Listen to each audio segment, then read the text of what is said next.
Muito bem, então, boa noite, bem-vindos. Repetimos um bocadinho este encontro no início do tempo do Advento. Estamos quase a começar o tempo do Advento no próximo domingo e com o tempo do Advento começa sempre o novo ano litúrgico, não é? A liturgia não segue o ritmo normal do ano civil, não é?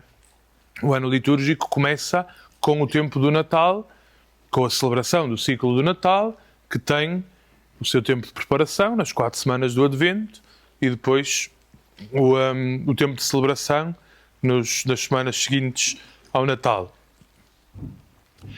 E por isso a Igreja coloca-nos diante desta possibilidade de acolhermos um novo Evangelho a cada ano. Ou seja, os 3 anos litúrgicos são confiados à leitura de um evangelista. O ano A, que vamos começar, é confiado ao Evangelho de São Mateus. O ano B, que será o próximo, é confiado ao Evangelho de São Marcos. E o ano C, ao Evangelho de São... Porquê esta ordem? Mateus, Marcos, Lucas. Têm ideia? É a ordem pela qual estão na Bíblia, não é? Primeiro evangelista, segundo evangelista e terceiro evangelista. É a ordem pela qual estão na Bíblia, mas que não é a ordem de antiguidade dos evangelhos. Já vamos descobrir. A Paula pode vir fazer a formação. Não há problema nenhum, eu vou para casa. É mais fácil. Não estou a brincar, estou a ser sincero. É bom isto. É bom que as pessoas estejam preparadas e que conheçam a Sagrada Escritura, porque esse é um dos pontos fundamentais disto que vamos dizer hoje. É este conhecimento que temos de ter. Muito bem, então é por aqui que queremos começar. É por nos colocarmos então no seguimento e no conhecimento deste Evangelho de São Mateus, que é o primeiro que aparece na ordem da Bíblia, quando pegamos nos Evangelhos. Há uma pergunta. Podia haver um ano D com São João, não podia? Era giro. Não, São João é Porquê é que lemos Mateus, Marcos e Lucas? Porque são os chamados Evangelhos sinóticos. Quer dizer que são os 3 Evangelhos que concordam entre eles. Ok? Apesar de terem sido escritos em pontos completamente opostos, diferentes, e apesar de terem fontes e coisas diferentes, na verdade concordam muito entre si e por isso têm assim, sinótico quer dizer um mesmo olhar, veem por uma mesma perspectiva às coisas. São João é um evangelho bastante diferente, com muita coisa própria, escrito já mais tarde que os outros e que se coloca assim de uma perspectiva diferente. E na Igreja, o evangelista São João nós usamos quando? Nos tempos fortes de Natal, de Páscoa e na Semana Santa também, no Tríduo Pascal, essas coisas assim. Mas usamos também numa altura muito específica, que é no ano B. Uma altura do ano B é toda com o Evangelho de São João. Porquê, sabem? Porque o Evangelho de Marcos é muito pequenino e não dá para um ano. Então, é preciso completá-lo com o Evangelho de São João. E então, temos ali os meses de julho e agosto do ano B, em que é o martírio dos Senhores Padres. Porque lemos todo o capítulo 6 de São João, em que Jesus parece estar sempre a dizer a mesma coisa. Eu sou o pão da vida, quem comer terá de mim nunca mais morre. E no domingo seguinte diz, eu sou o pão da vida e quem sou o pão que desceu do céu e tal. Nós vemos o que é que a gente diz nestes domingos todos com o mesmo tema. Mas estou a brincar, é muito rico o Evangelho, aquele Evangelho também. Mas pronto, estes são a distribuição dos evangelistas nos anos. Vamos então olhar um bocadinho para o Evangelho de São Mateus e perceber que perspectiva é que queremos dar dele. Uma breve introdução, então. Como dizia, a cada ano começamos com um novo evangelista. Este ano é confiado, então, à leitura do Evangelho de São Mateus. A Igreja coloca-nos à guia deste Evangelho de Mateus, nesta leitura que será uma leitura semi-contínua do Evangelho de São Mateus. Nós vamos ouvi-lo ao longo de todo o ano, mas não vamos, e vamos lê-lo ao longo de todo o ano, mas não vamos ler o Evangelho de São Mateus todo de seguida. Vamos adequá-lo e adaptá-lo aos tempos que estamos a viver. Por exemplo, há uma leitura sistemática do Discurso da Montanha de São Mateus. Vamos lê-lo entre o 4º e o 11º domingo do tempo comum. Vamos ler todo o Discurso da Montanha, exceto uns 12 versículos, que não lemos ali porquê? Porque vamos lê-lo na quarta-feira de cinzas, que são os 3 pilares da vida cristã. A esmola, a oração e o jejum, não é? Lemos-lo na quarta-feira de cinzas, por isso já o retiramos. Ou seja, esta leitura semi-contínua do Evangelho, sempre adaptada aos tempos que estamos a viver, ok? Mas vamos percorrê-lo todo. O objetivo da Igreja é mesmo este. É que no ciclo dos 3 anos, os fiéis possam ter lido, a ideia original era ter lido toda a Sagrada Escritura, toda a Bíblia. Não acontece porque a Bíblia, ou seja, não... é muito grande e há livros que não lemos normalmente na liturgia. Quer dizer, não lemos normalmente o livro dos Juízes ou não lemos o livro das Crónicas, porque são livros também um bocadinho maçudos, pesados, difíceis de ver, não é? Mas há uma verdade, aquele terceiro ponto, que é fundamental, que é a palavra de Deus é o fio condutor da vida da Igreja. Antes de falarmos de Mateus, vale a pena recordar isto. A palavra de Deus é este fio condutor. A liturgia da palavra de cada domingo não é uma introdução à missa. É o próprio Deus que fala ao povo. O Santo Agostinho dizia, não é? Quando lês a Escritura, é Deus que te fala. Por isso, é preciso entrar no novo ano litúrgico, é entrar numa nova dimensão de escuta desta palavra que guia a vida. Por isso é importante, ao longo do ano, valorizar esta liturgia da palavra. Em primeiro lugar, como é que valorizamos a liturgia da palavra? Sabem? Chegamos a tempo para ouvir. Porque há muita gente que diz, pois, mas isto ainda deve estar na primeira leitura. Né? E vai chegando ali. Ou outros que perguntam, Senhor Padre, eu cheguei no Evangelho, a missa vale? Não sei, se já é consigo. Não sei se vale ou se não. Outros dizem, a mim ensinaram-me que se eu chegar até o Evangelho não há problema. Eu disse, acho que não é bem assim que funciona. Não temos uma visão utilitarista da missa, não é? Nós vamos à missa. E a liturgia da palavra não é uma mera introdução. É parte consistente. É parte essencial. Não é? A missa divide-se à volta destas 2 mesas, da palavra e da Eucaristia, e é para ser vivida assim. É preciso sabê-la participar na liturgia da palavra. Há gente às vezes que está amorfa na liturgia da palavra. Não responde. Palavra do Senhor. O que é? Não canta. Coitado, às vezes está o pobre do salmista, tem de cantar por ele e pela Assembleia toda. Porque ninguém canta. Estamos um bocado amorfos na liturgia da palavra, não participamos, não é? Isto é valorização da palavra de Deus.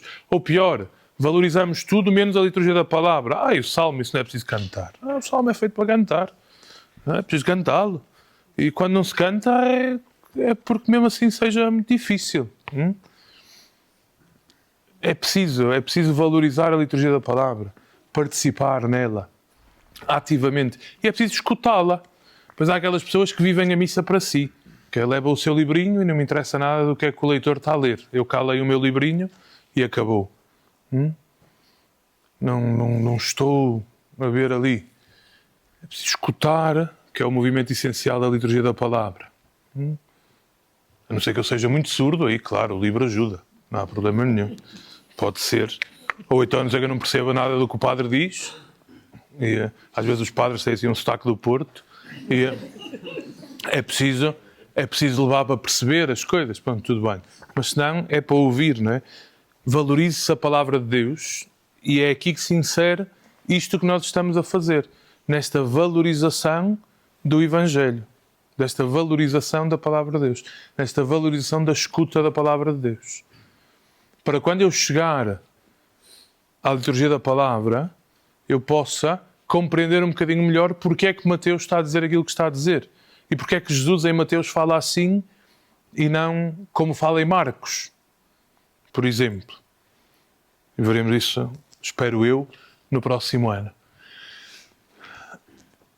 E é perceber que o Evangelho, apesar de ter sido escrito para uma comunidade específica, como nós vamos ver agora a seguir, é um evangelho escrito também para nós. As comunidades que são o alvo do evangelho de São Mateus é também a nossa. E por isso nós podemos aproveitar muito daquilo que Mateus escreve para as suas comunidades. As comunidades de Mateus sofrem muito daquilo que nós sofremos. Vamos aprofundar a seguir, mas tensões eternas, dúvidas, perseguições mais ou menos veladas, expulsões, imaturidade na fé, desconhecimento das Escrituras. Isto existia muito na comunidade a que Mateus escreve. Mas também se pode falar da comunidade de Alcabidez. Mas também se pode falar da igreja de hoje. Tensões eternas, desconhecimento das Escrituras, imaturidade da fé. Às vezes, tanto, não é? Por isso tudo é para nós também. É para nós também. Por isso, o convite ao começarmos este ano é muito simples. Deixar que Mateus, então, nos conduza a este encontro renovado com Jesus. E é por isso que escolhemos esta linha introdutória que agora vamos ver, esta linha de interpretação do Evangelho que agora vamos ver a seguir. Começamos por dar um breve contexto, ok? Quem é São Mateus, para quem escreve, quando é que escreve, o que é que escreve, assim uma coisa muito simples. Lembremos-nos que cada Evangelho, eu sei, isto é tudo muito pequenino, mas é porque a tela é assim pequenina. Mas depois, se quiserem, eu posso oferecer o PowerPoint. Hã? Consegue. Se o Padre Manel lê, toda a gente consegue ler. Por isso, não há problema nenhum. Cada Evangelho não aparece do nada, ok? Cada Evangelho não aparece de alguém que se lembra e diz: olha, vou aqui escrever um livro, aqui escrever o meu romance, ouvi falar de uma personagem, vou aqui escrever uma coisa. Acontece de uma experiência. Cada Evangelho acontece de uma experiência. Uma experiência vivida pelo evangelista, vivida num contexto e vivida num determinado lugar e num determinado tempo. Como, obviamente, vocês entendem, Mateus não está na montanha em que Jesus está a fazer o seu sermão, como vocês agora, sentado com um caderninho na mão, e Jesus está a falar, grande interessante, então, se tirar aqui. Ou então, pior ainda, a gravar para ficar para a posteridade, não é? Não é assim. Vocês sabem qual é o processo de escritura de um livro bíblico? Seja ele qual for, também de um evangelho. Um livro bíblico passa sempre por um processo. Um processo de escritura. Okay? Por um processo de formação. Acontece alguma coisa. Há um evento que acontece. Vamos pegar aqui num exemplo qualquer. A passagem do Mar Vermelho. Com Moisés. Okay? Não é de São Mateus. Acontece aquele evento. O povo olha para aquele evento e diz: espera lá, isto não foi só uma coisa que aconteceu. Isto foi uma coisa que Deus fez acontecer. Ou seja, dá uma interpretação religiosa àquele fenómeno. E depois daquilo diz: espera lá, aconteceu porque Deus fez acontecer para mim. Porque é importante para mim. Então, se é importante para mim, eu vou contá-lo aos outros. Dizer: olha, Deus fez-nos sair. Ou seja, vejam, Moisés passou o Mar Vermelho. O povo, depois, interpretou e disse: isto foi Deus que nos fez passar o Mar Vermelho. Para nós podermos ser salvos. Então, todas as noites na Páscoa, eu vou contar este episódio aos mais pequeninos. E conto. E aqui nasce a tradição oral. 500 anos ou 1000 anos depois do acontecimento, Salomão, lá no templo, lembra-se: espera lá, não chega a dizer, vamos escrever isto. Vamos escrever isto. Então, escrevam aí. Passaram, entretanto, 1000 anos. E depois o povo lê também este contexto. Ok? Ou seja, há um processo, desde o acontecimento até à escritura do livro, que leva muito tempo. Não é assim com os evangelhos é um bocadinho mais rápido, mas mais ou menos é a mesma coisa. Há um evento que acontece, mas só depois da interpretação do evangelista é que isto vai acontecer. Um exemplo claro disto foi aquilo que nós lemos, por exemplo, na festa da dedicação da Basílica de São João de Latrão, há 2 semanas atrás, quando Jesus expulsa os vendilhões do templo, e o evangelista, como é que acaba o evangelho? São João, como é que acaba aquele evangelho? Acaba a dizer, depois de Jesus ter ressuscitado dos mortos, os discípulos lembraram-se disto que ele tinha dito e compreenderam o que ele fez. Depois de Jesus ter ressuscitado dos mortos, eles perceberam porque é que Jesus fez um chicote e expulsou do templo daquela gente toda. No momento só lhes pareceu um maluco. Mais nada. Mas depois da ressurreição, a ressurreição iluminou. Então João escreve. Okay? Mas isto acontece com todos os evangelhos e com todos os livros bíblicos. E é por aqui que passa o processo também do evangelho de Mateus, que nós vamos ver agora de uma forma sucinta. Então, quem é Mateus? A tradição diz-nos claramente, indica claramente, atenção, outra coisa importante. Os evangelistas, quando escrevem um evangelho, não começam a dizer Evangelho de Nosso Senhor Jesus Cristo segundo São Mateus. Capítulo 1, versículo 1. No princípio, isto não acontece. Eles simplesmente escrevem. E lembrem-se, todos os evangelhos são escritos da frente para trás. Ok? O que é que isto quer dizer? Todos os evangelhos, os 4, nascem para nos contar o essencial de Jesus, que é a paixão, morte e a ressurreição de Jesus. É isto que os evangelistas escrevem. Todos, começam todos por ali.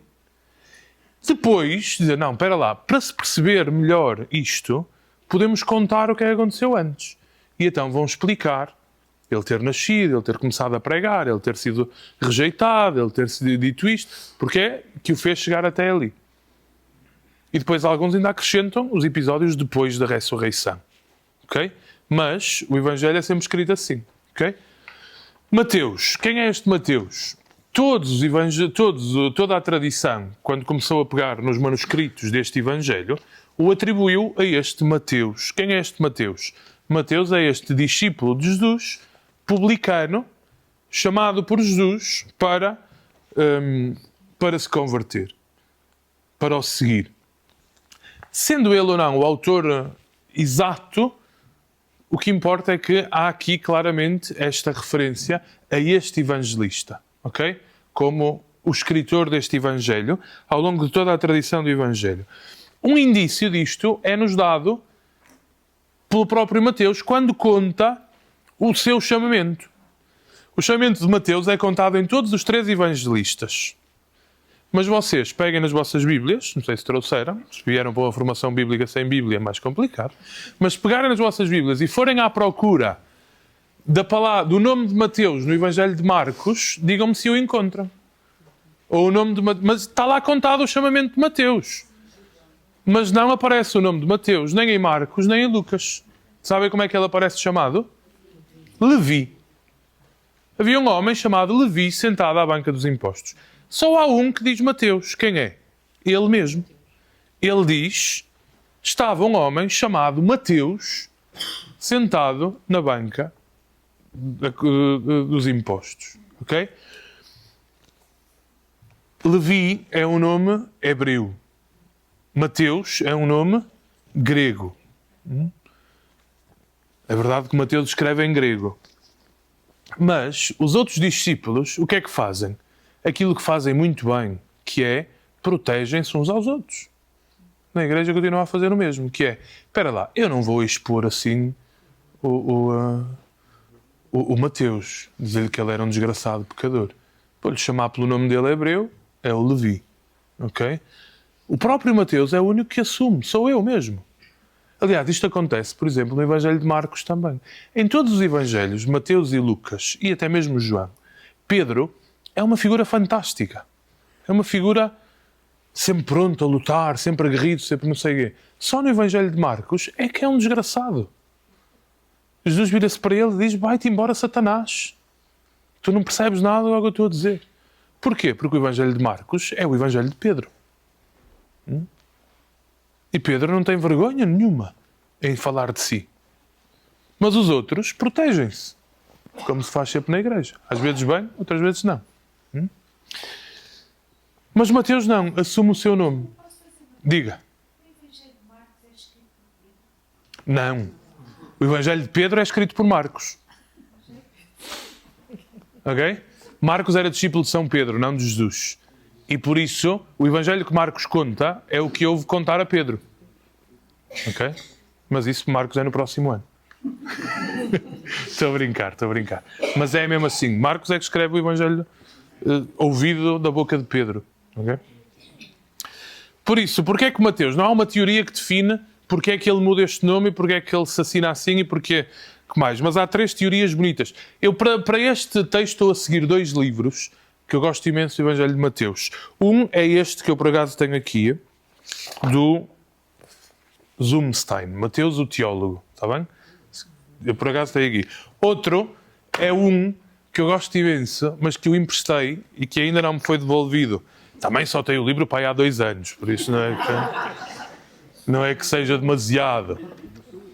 Mas é um livro que se chama The Gospel According to Matthew, que é do Scott Hahn e do Beach qualquer coisa, que é, para mim, dos melhores escritos sobre o Evangelho de São Mateus, para quem ler em inglês.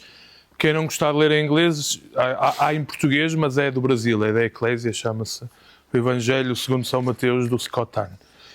Mas este aqui é muito bom também, dos cadernos bíblicos muito antigos da difusora bíblica, mas que valem a pena. E ele indica aqui 3 teorias muito bonitas sobre este nome. A primeira é que esta que dissemos, Mateus, fosse usado pelos apóstolos, fosse usado por si, após o chamamento, ok? Tal como Simão passou a chamar-se Pedro, tal como Saulo passou a chamar-se Paulo, marcando um momento de mudança na própria vida.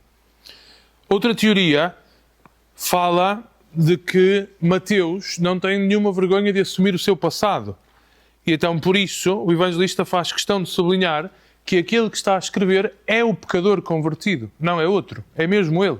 Eu era este desgraçado. Não tem problema nenhum em assumir isto. E a terceira, talvez a mais espiritual, mas também bonita, tem a ver com a carga simbólica do nome. Mateion é a transcrição do hebraico matitiahu, que quer dizer um dom de Deus, um presente de Deus, uma oferta de Deus. E Mateus reconhece a sua vida como este dom de Deus. E por isso escreve assim também, com esta possibilidade. E este é o homem que escreve o Evangelho. Um pecador, convertido, ao encontro daquilo que o cardeal Ratzinger dizia uma vez numa conferência na Gregoriana, que dizia: no céu não existe gente perfeita, existem pecadores que nunca desistiram. E isto é a caracterização também de Mateus, não é?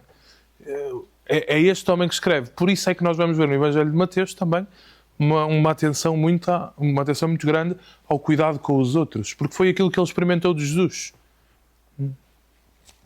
Quando é que escreve?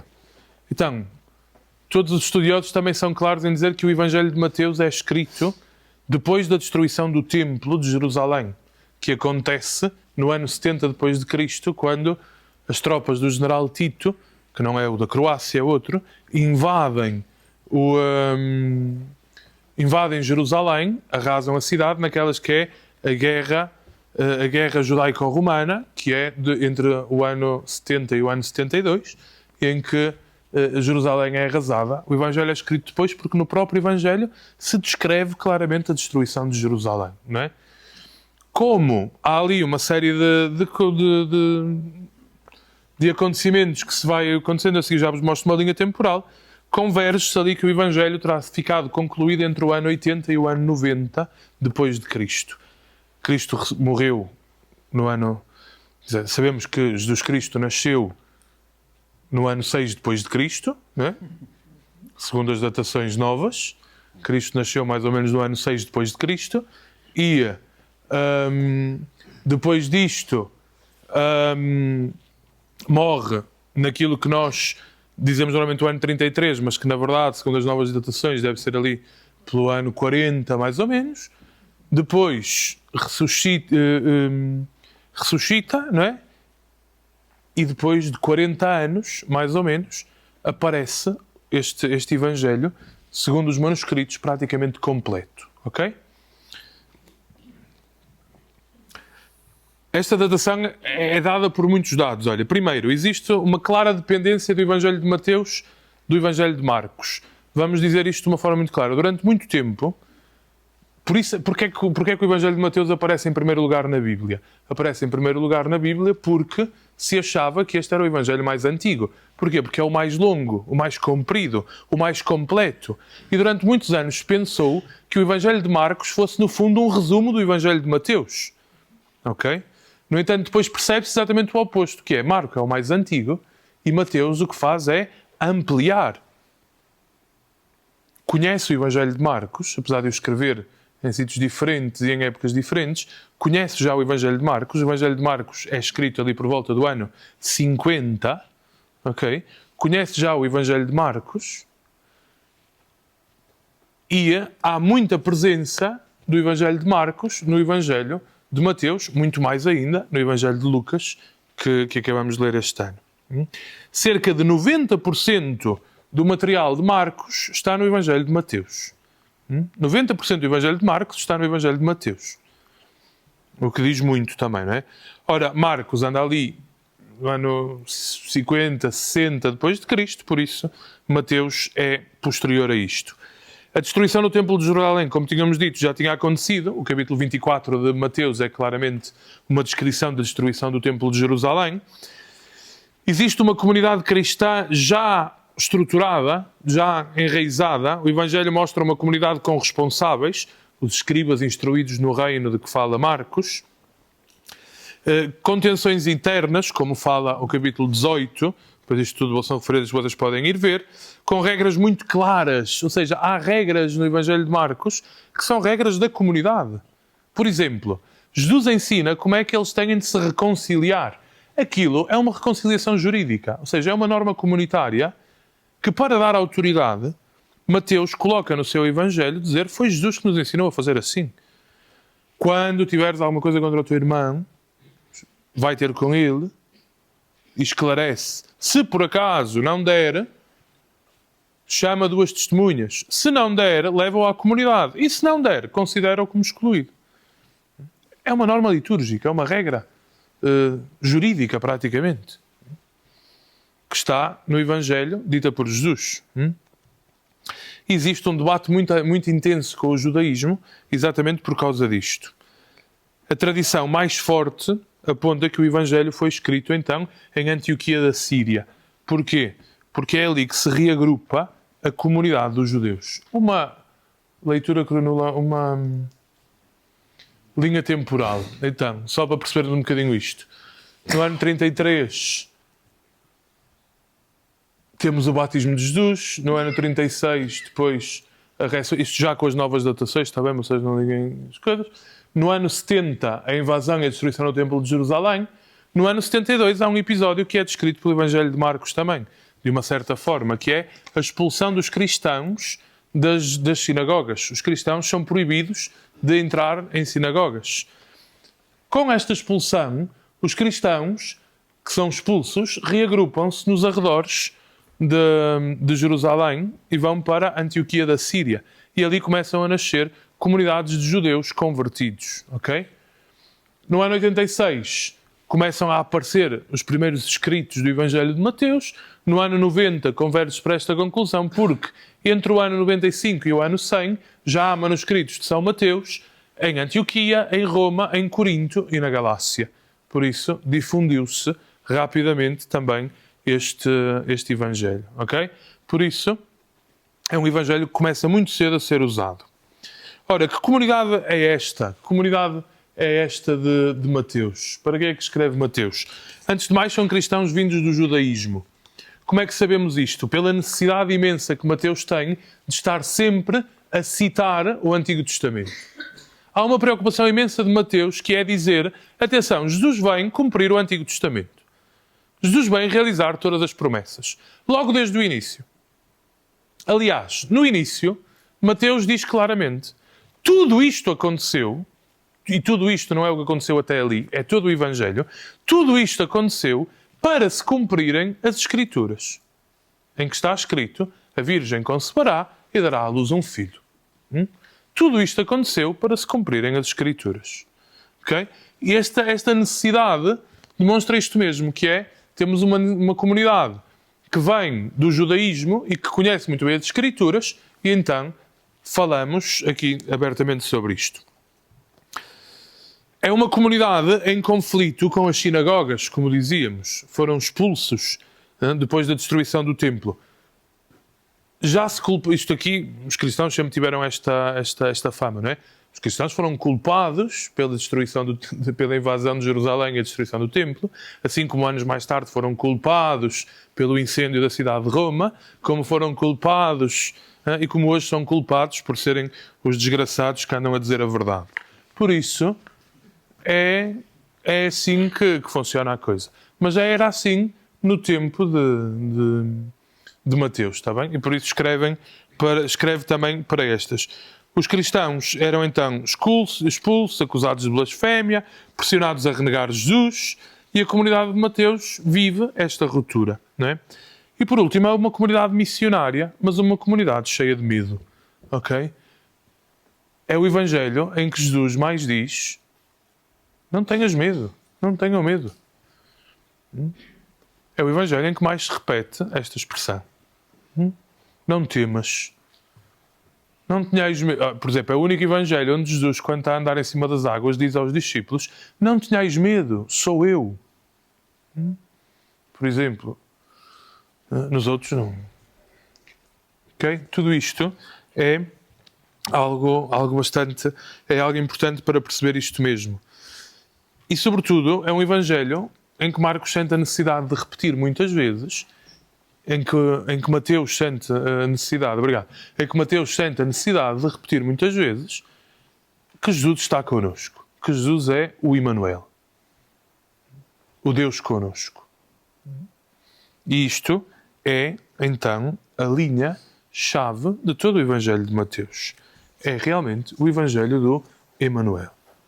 Já vamos compreender isto a seguir.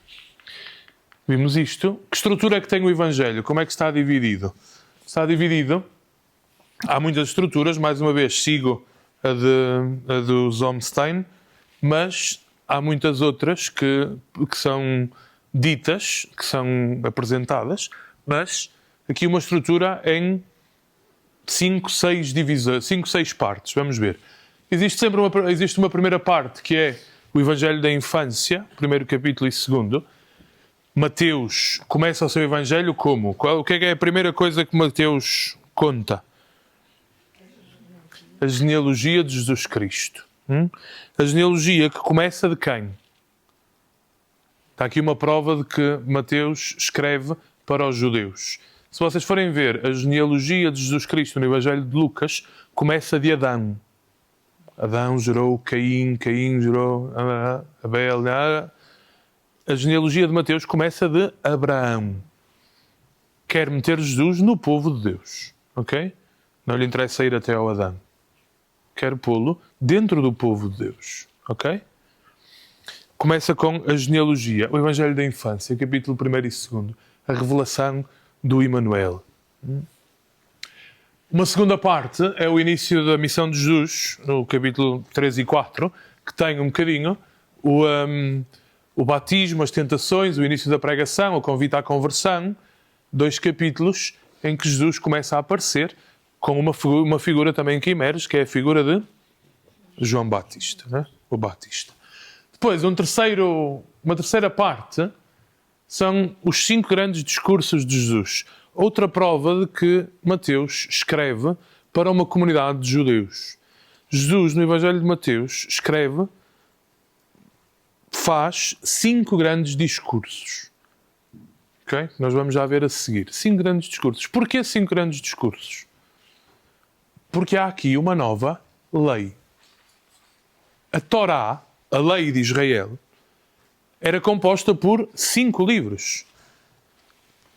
Gênesis, Êxodo, Números, Levítico e Deuteronômio. Ok? Por 5 livros. A tradição dizia que estes 5 livros foram escritos por quem? Quem é que escreveu estes 5 livros? Moisés. Moisés escreveu estes 5 livros na tradição judaica.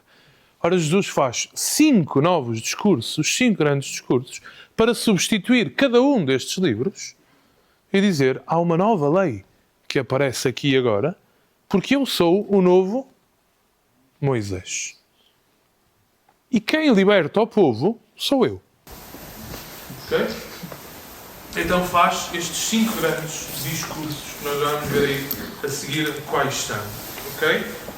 Há quem divida esta grande parte do Evangelho, claro, são 20 capítulos, é o núcleo central do Evangelho de Mateus, que eu divida depois em 2 partes, com uma primeira secção sobre a fé e a incredulidade no discurso no Sermão da Montanha e no discurso e no segundo discurso que apresenta Mateus, o discurso missionário, e depois uma segunda parte sobre a edificação da comunidade com o discurso em parábolas e com o discurso eclesial e escatológico. Vamos ver a seguir. No entanto, parece-me ser uma parte grande e única, sempre cada um dos discursos introduzidos por um ensinamento de Jesus e sempre completados a seguir por um milagre. Ok? Sempre. Há um encontro e depois há um milagre. Ok? Exatamente para dizer que é mesmo Deus a atuar. Ok? Quarta parte do Evangelho, o caminho de Jesus para Jerusalém e a sua paixão, os capítulos 26 e 27, e a última parte, o capítulo 28, a ressurreição e o envio dos discípulos, que é belíssimo também como texto. Sendo assim, este Evangelho é realmente um Evangelho que fala de presença, o Emmanuel é mesmo o tema central, Deus está connosco. Um Evangelho que fala da Igreja, é o único Evangelho em que aparece a palavra Igreja, Eclesia. Sabem em que frase, em que passagem é que aparece esta palavra? Aparece uma única vez. Engraçado, a Igreja só aparece uma única vez no Evangelho. Engraçado. E sabem em que contexto? É quando Jesus diz, onde 2 ou 3 estiverem em igreja no meu nome, eu estarei no meio deles. Onde 2 ou 3 estiverem, nós normalmente dizemos reunidos em meu nome, mas o texto de Mateus diz em igreja. Em igreja. E é o Evangelho que forma. Mateus quer mesmo mostrar que Jesus é um mestre, e por isso os discursos. Ok? Antes disto, há uma realidade fundamental deste texto que é muito importante. Mas vamos aqui. Que discursos são estes, então? Primeiro, o Sermão da Montanha. Quando falamos em Sermão da Montanha, falamos em... As bem-aventuranças é só a primeira partezinha. Hein? Depois há muito mais no Sermão da Montanha. O Sermão da Montanha é o coração de todo o Evangelho. As bem-aventuranças, os ensinamentos sobre a oração, sobre a misericórdia e sobre a reconciliação. Ok? Todo os capítulos 5, 6 e 7 do Evangelho de Mateus. Ok? Valia a pena dedicarmos-nos, obviamente, a isto, mas já vamos ver a seguir um bocadinho. É o discurso para que vamos olhar. O segundo é o discurso missionário do capítulo 10, para que a comunidade se sinta então enviada pela presença do ressuscitado. O terceiro discurso são as parábolas do reino, em que Jesus apresenta o reino de Deus como a semente que cai à terra, o fermento e o tesouro escondido num campo. Depois, o quarto discurso é o discurso eclesial, o discurso da Igreja, fala do cuidado de uns para com os outros e da reconciliação. E o quinto, o chamado discurso escatológico, ok? Em que se pede a vigilância, a esperança do Senhor, o famoso capítulo 25 de Mateus, tive fome, deste-me de comer, tive sede, deste-me de beber, etc, etc. Depois, não se enganem como aquele senhor padre que a ler o Evangelho aqui diz, tive fome e deste de comer, tive sede e deste-me de beber, estava nu e fostes visitar-me.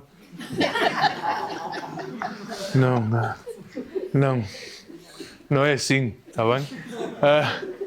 Estava nu e deste-me de vestir, está bem? Isto era para vocês acordarem um bocadinho, despertarem um bocadinho. Ok? Muito bem. Estes são os 5 grandes discursos que substituem então a lei. Uma nova criação, um novo povo que se forma, okay?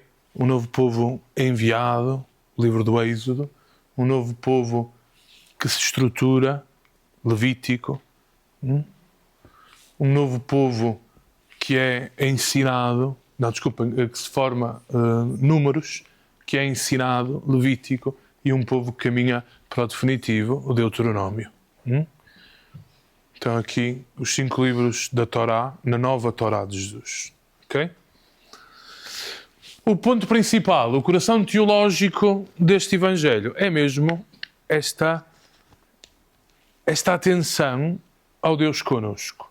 Começa logo no início, quando é narrado o nascimento de Jesus. Sabiam que Mateus também tem a Anunciação no seu Evangelho, certo? Mateus também narra a Anunciação. Mas não a Nossa Senhora. A São José. Ok? É São José que recebe a Anunciação. Porquê? Porquê? Já deviam saber de cor a resposta agora. Porque estamos a falar para judeus. E quem é que tem autoridade no povo? O homem. Porquê é que Lucas fala de Nossa Senhora? Porque não fala para judeus. Ok? É outra tradição. Mas Mateus diz, não. Provavelmente aconteceram as duas. Não há... O anjo apareceu a Nossa Senhora e disse, espera aí, se calhar é melhor dar uma palavrinha também ao José. E apareceu a seguir a São José à noite. Ok? Por isso, ali, esta fusão. Mas nessa aparição, nesse anúncio, o anjo diz que tudo isto aconteceu para se realizasse a Escritura, a Virgem conceberá e dará à luz um filho, o seu nome será Emanuel, Deus conosco. É a primeira vez que aparece esta palavra no Evangelho, em todos os Evangelhos. E depois só vai aparecer mais uma vez. Sabem quando? Sabem onde? No mesmo Evangelho de São Mateus, no último versículo do Evangelho de São Mateus, quando Jesus diz, eu estarei sempre convosco até à consumação dos tempos. Eu serei Emanuel até à consumação dos tempos. É o original. Eu serei o Emanuel. Pelo meio, Jesus diz, eu estou no início, eu estou no fim. No meio o que é que está? A igreja. Onde 2 ou 3 estiverem em meu nome, eu estou no meio deles. Entre o início e o fim, que é Jesus, está o tempo da igreja que nos leva para lá. Ok? O Emanuel é o coração deste Evangelho. Porquê? Porque as comunidades precisavam. Esta é a palavra que define este Evangelho. O Emanuel é um Deus que entra na história. Logo no início, Mateus diz-nos então que a Virgem dará à luz um filho chamado Emanuel, Deus conosco. E o versículo não é apenas um título bonito, é uma gramática do Evangelho inteiro. Deus não observa de longe, entra na história, assume o nascimento, assume a nossa carne, faz-se um de nós. O relato do nascimento em Mateus é marcado por esta proximidade. O que vai nascer chama-se Jesus, Deus vem salvar. O que nasce no meio da fragilidade. A sua vida é ameaçada desde o início. É o único que nos conta que Jesus teve de fugir para o Egito. Lá está, mais uma vez. Para que se cumprisse a Escritura que diz, do Egito chamei o meu filho. Sempre a necessidade de provar isto mesmo. O Emanuel é o mestre que ilumina.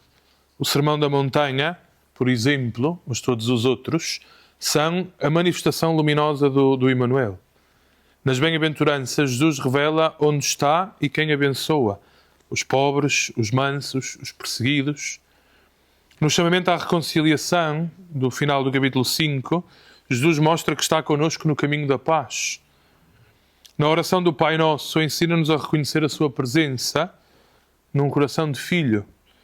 No convite à confiança, não vos inquieteis, diz Jesus, não tenhais medo, revela um Deus que cuida de cada um. A presença do Emanuel ilumina a consciência educa o coração, sempre. O Emmanuel é o que está próximo da fragilidade humana. Mateus dedica os capítulos 8 e 9 a mostrar esta dimensão mais concreta da presença de Deus. Um Deus que toca, que cura, que levanta, que consola. Vão ler estes milagres.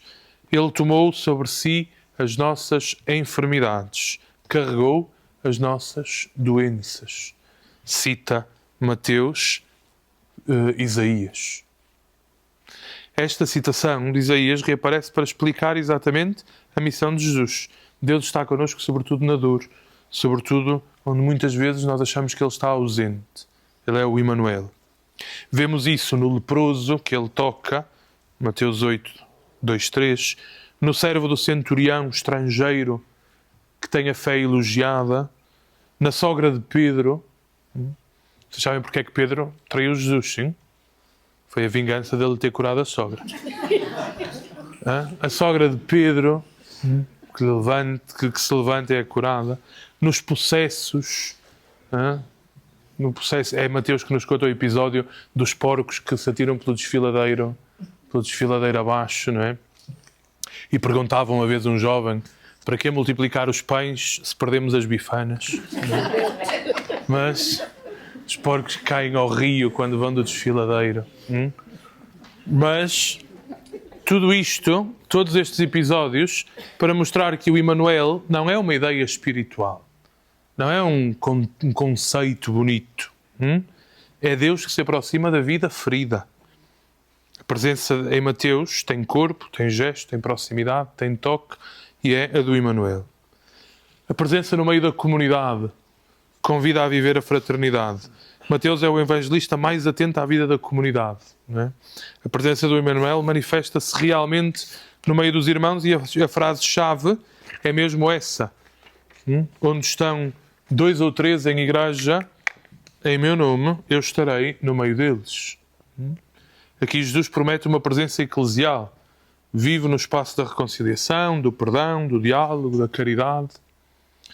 É no contexto da comunidade que ele diz, no discurso eclesial, que Jesus diz: se o teu irmão pecar, vai ter com ele. Não diz para aceitarmos o pedido de desculpas do irmão, diz. E não diz, sobretudo, isto é fortíssimo isto, pensem bem nisto. Jesus diz: se o teu irmão pecar, tu vai ter com ele. Não é se tu pecares, vai pedir desculpa. Não é. Se ele pecar e te fizer mal, tu vai ter com ele.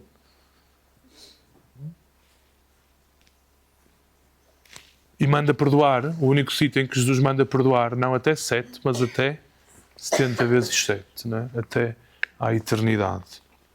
Mateus 18, 22. O Emmanuel está connosco, sobretudo quando tentamos viver, isto é uma frase do Papa Bento XVI, o Emmanuel está connosco, sobretudo quando tentamos viver e ser irmãos, mesmo quando custa.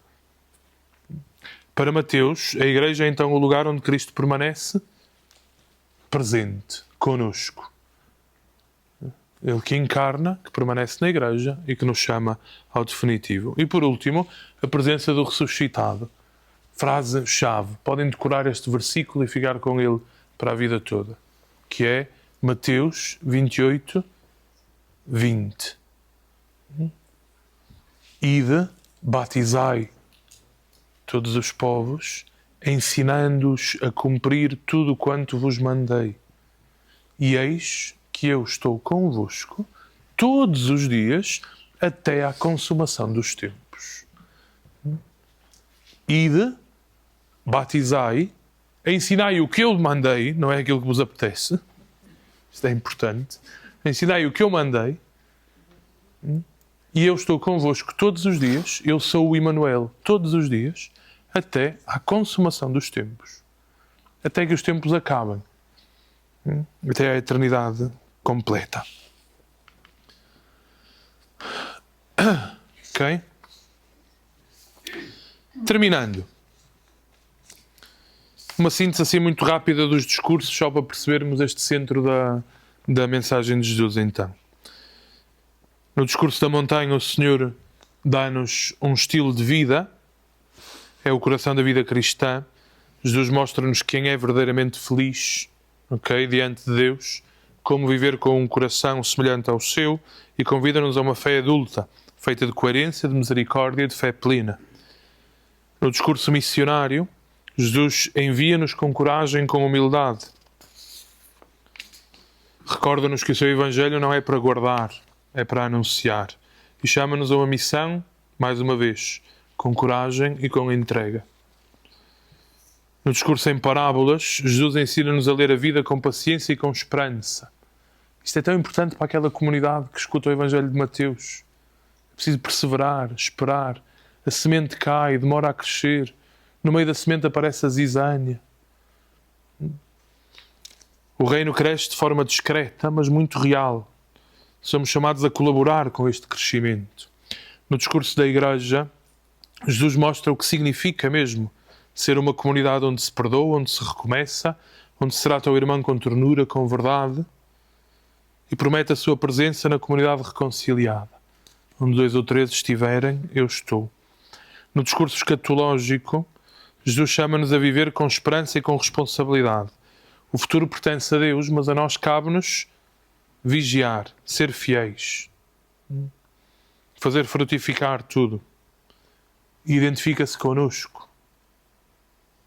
O Emmanuel, um bocadinho, somos nós também. Sempre que fizestes isto a um destes meus irmãos mais pequeninos, a mim o fizestes. Uma das frases mais bonitas do Evangelho. A mim o fizestes. Mais à frente, quando Paulo está a perseguir os cristãos, Jesus repete esta ideia quando aparece a Saulo no caminho em Damasco e diz: Paulo, Paulo, porque me persegues? Mas não era a ele que Paulo estava a perseguir. Era aos seus. A mim o fizestes. A mim o fizestes. Tudo isto leva-nos a perguntar, à pergunta-chave no meio disto tudo, que é: e então? Como é que eu posso viver isto e fazer com que este ano se torne para cada um de nós, para a comunidade, um verdadeiro caminho de encontro com este Emmanuel? Convido-vos a 4 linhas-chave para viver isto. Primeiro, poder vivê-lo na liturgia. Escutar cada domingo a palavra como um encontro real com Jesus. A primeira forma de viver a presença do Emmanuel é através da celebração da liturgia. A cada domingo a Assembleia reúne-se precisamente para manifestar aquilo que Mateus anuncia. Onde 2 ou 3 estiverem reunidos no meu nome, eu estou no meio deles. A missa dominical é, a partir de Mateus, este círculo de presença, onde Cristo fala, toca, ilumina, envia. Se vermos este ano litúrgico com esta consciência de que a liturgia é encontro vivo com o Emmanuel, tudo muda. Ouvimos o Evangelho não como mais uma coisa para saber ou para ouvir, mas como palavra viva. Aproximamos-nos da Eucaristia sabendo que é Ele realmente o Deus connosco, que permanece presente. Segundo, acolher o Emmanuel na comunidade. Acolher Cristo presente nos irmãos. O Emmanuel está presente no meio de nós, não apenas na liturgia, mas na vida fraterna. Mateus insiste muito nesta dinâmica, não é? O cuidado de uns pelos outros, Mateus 18:15, o perdão repetido 70 vezes 7, a atenção aos mais pequeninos, a reconciliação como lugar de presença de Deus. Jesus está presente em cada gesto de perdão, em cada esforço para restaurar a comunhão, em cada irmão acolhido. É aí que o Emmanuel se manifesta concretamente.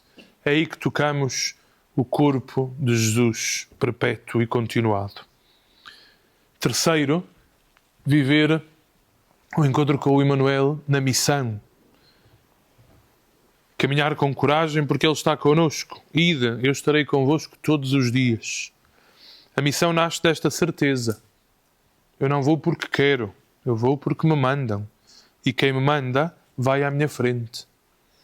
Não anunciamos sozinhos, não testemunhamos sozinhos, não trabalhamos sozinhos e por isso não sentimos nenhuma necessidade de ser reconhecidos ou de ouvir alguém bater palmas por aquilo que fazemos. O Emmanuel acompanha-nos quando falamos de Deus aos nossos filhos, quando escutamos alguém que sofre, quando servimos os pobres, quando damos um passo de fé que nos custa, quando tentamos viver o Evangelho no trabalho, na escola, na faculdade, na família, quando não dizemos a ninguém que o fazemos, porque queremos que Cristo seja o único que escuta. A presença de Cristo transforma a missão.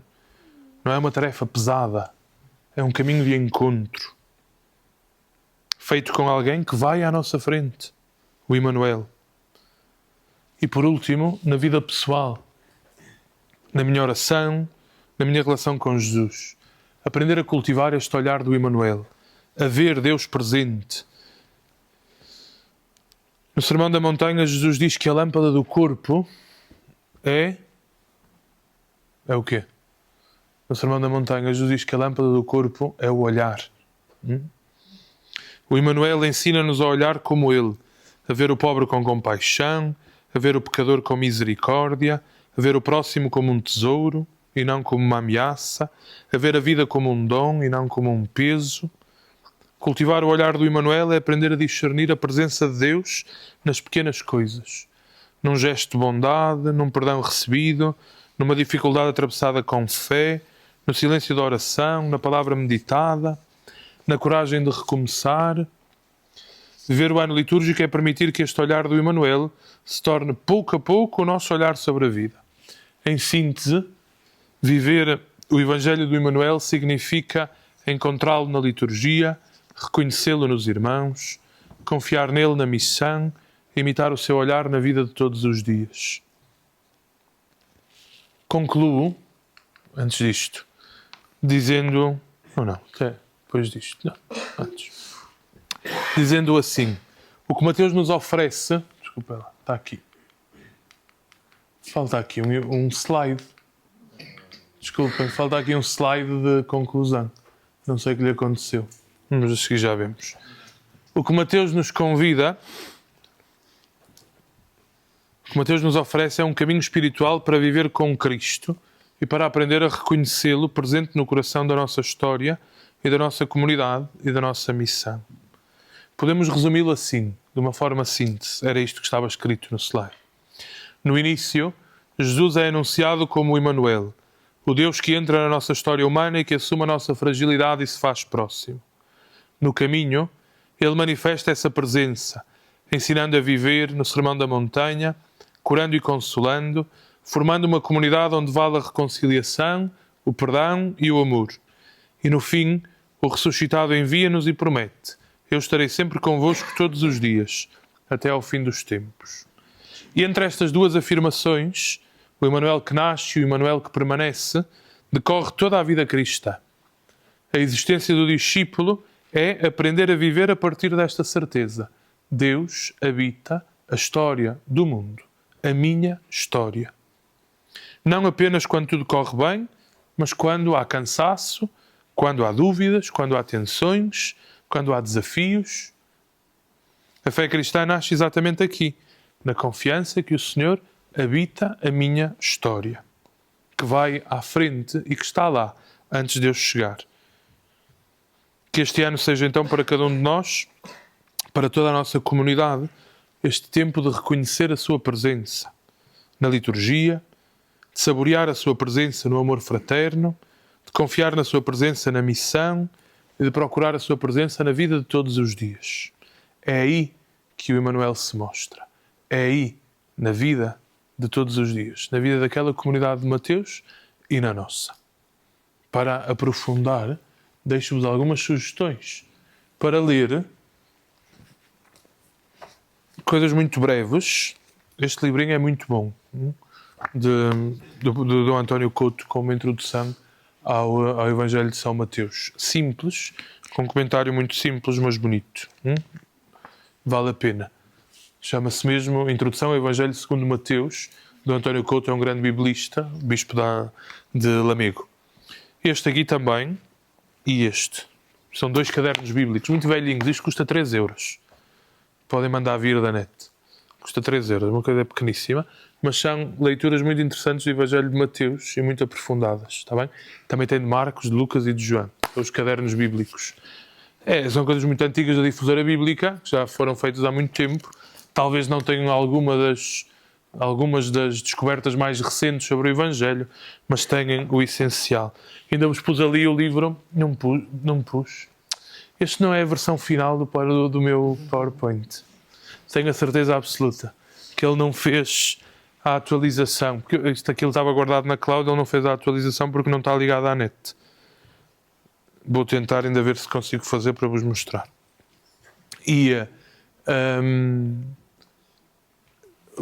Tínhamos posto ali também o livro do Scott Hahn e do Curtis Mitch, que vale também bastante a pena se quiserem procurá-lo. Ou seja, isto não está certo. Vamos ver se isto dá. Se eu me ligar à net e conseguir chegar lá.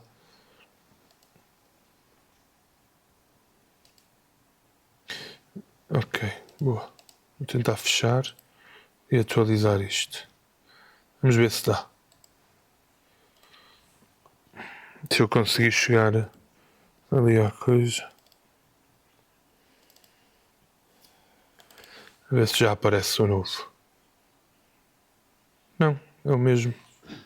Ele não atualizou este PowerPoint. Desculpem lá, mas não há problema. Depois vocês verão. Porque tinha também uma oração final que não aparece aqui, por isso não há problema.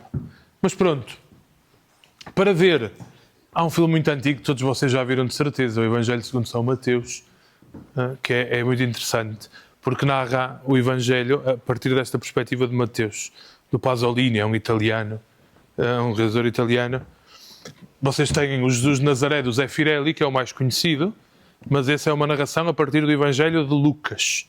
E depois tem este do Pier Paolo Pasolini, que é a partir do Evangelho de Mateus. Está bem? Se quiserem, também está ali.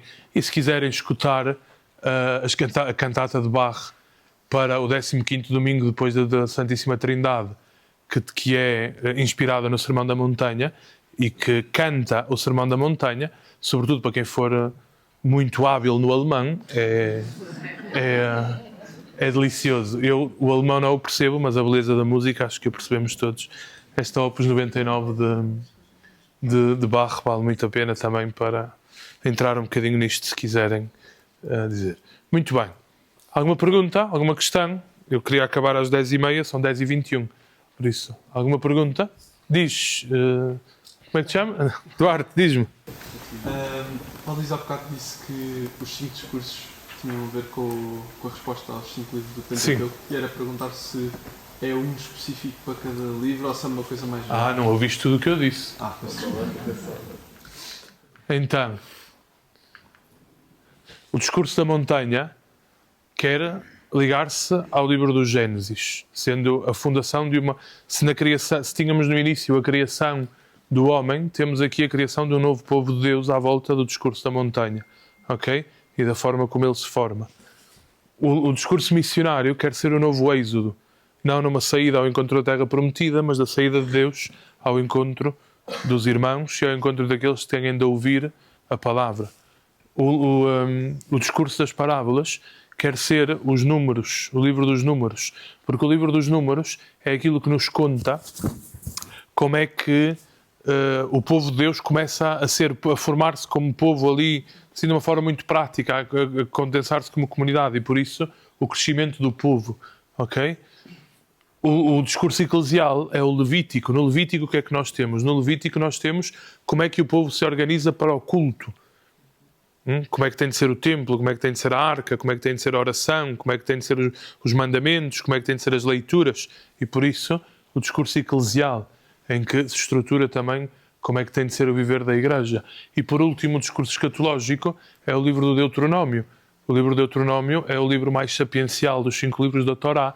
É aquele livro que abre depois ao definitivo do povo de Deus, à esperança do povo de Deus no realizar-se da sua terra. E por isso, cada livro da Torá corresponde a um dos discursos de Jesus no Sermão da Montanha.